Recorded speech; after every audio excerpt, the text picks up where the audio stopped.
A really quick spaghetti bolognese. Okay, here we go. This is the pan I'm going to use. I like to use a flat pan and it gives the sauce more thickness. I'm going to cut up an onion while the pan heats up. If I can find the proper knife here.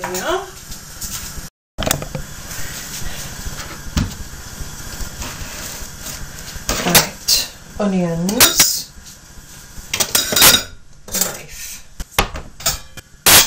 oil in the pan,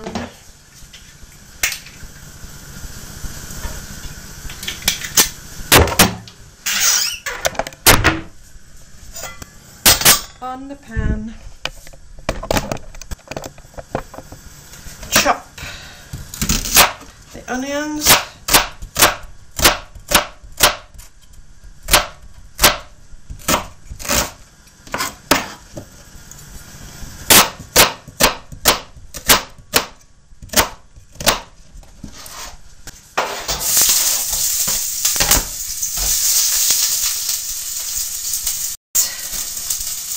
this meat is from some good steak which has been minced, shaped into small balls and frozen so that individually they thaw quickly when you need them. This has been thawing out in the fridge since yesterday.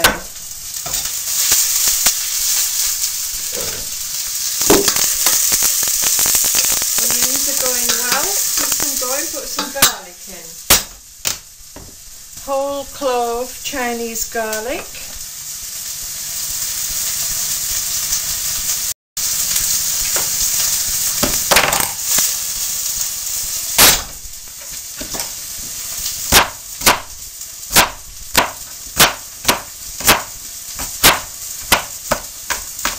chop this up fairly well because it resists cooking. Chopped garlic,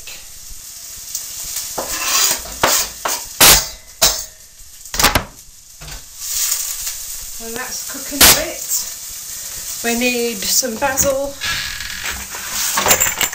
spice, can of tomatoes, and that.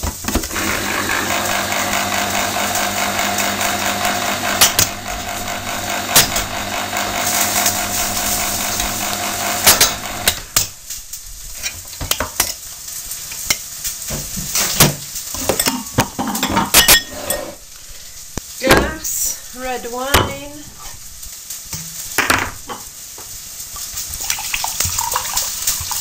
mainly for me, some for the spaghetti, some for the sauce. I mean, now put the water on for the pasta.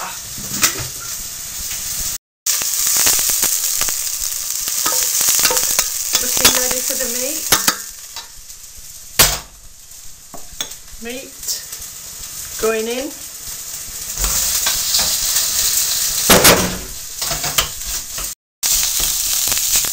Just press the meat down into the pan, breaking it up so that it will all brown.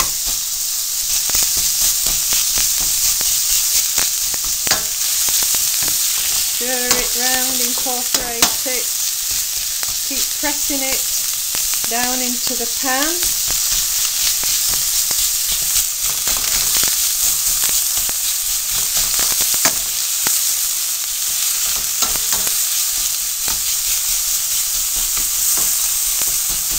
When it's all brown,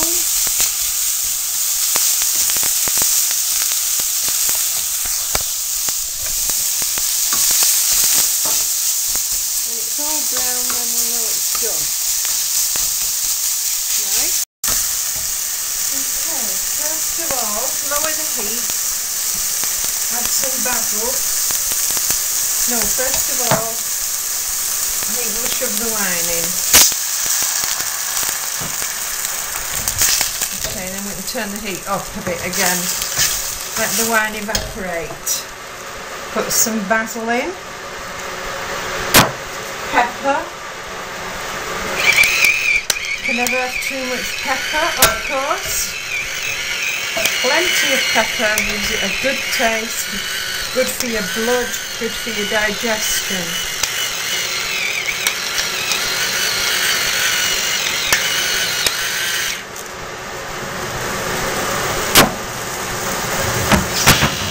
Bit of salt.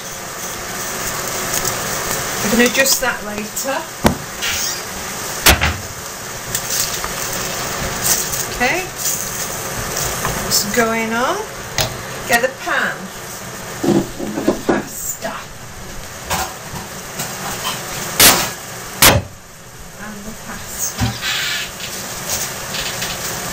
Pasta we're using today is not spaghetti, which we normally would use, but we've got some of this. It's called pappardelle, and it's a very fine rustic ribbon pasta.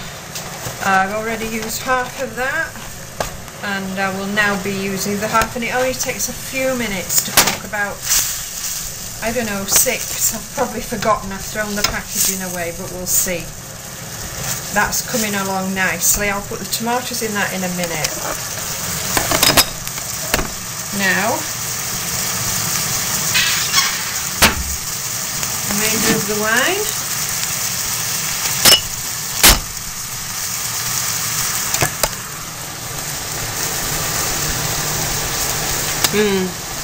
Good German red.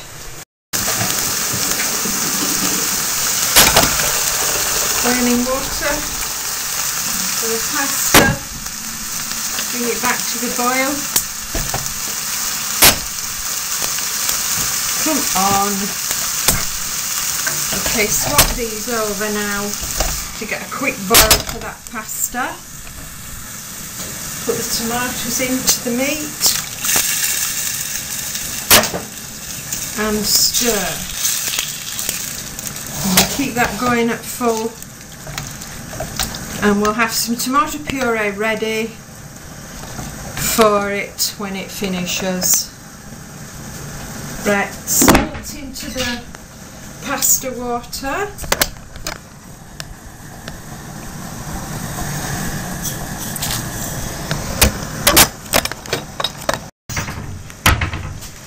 Okay, the water's coming to the boil for the pappardelle. See that water boiling? In it goes. This is one of these things that are supposed to be ready in 2 to 3 minutes. It would if it were fresh. And I've forgotten how long, so as I say, we'll just see. If I had my timer, I'd put it on, but I took it upstairs to time the dog's bath. Bring that back to the boil, and then we'll give it 2-3 minutes and see what's happening.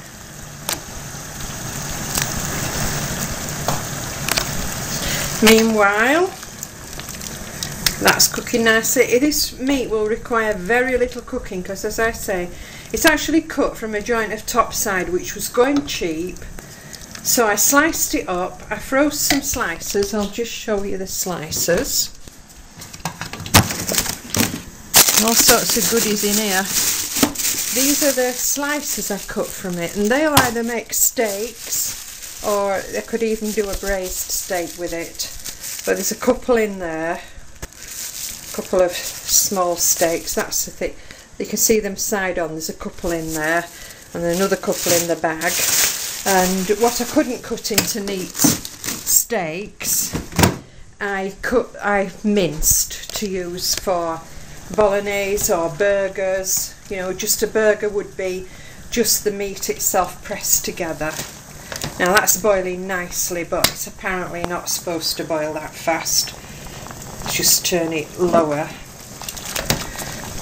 I know this chap, and he told me he had a spaghetti cooker or something, that he put his spaghetti into a jar, poured boiling water in, and he said it was ready in an incredibly short time. Well, whatever, it must be ghastly. The only way to cook spaghetti is in fast boiling salted water, and don't tell me any different.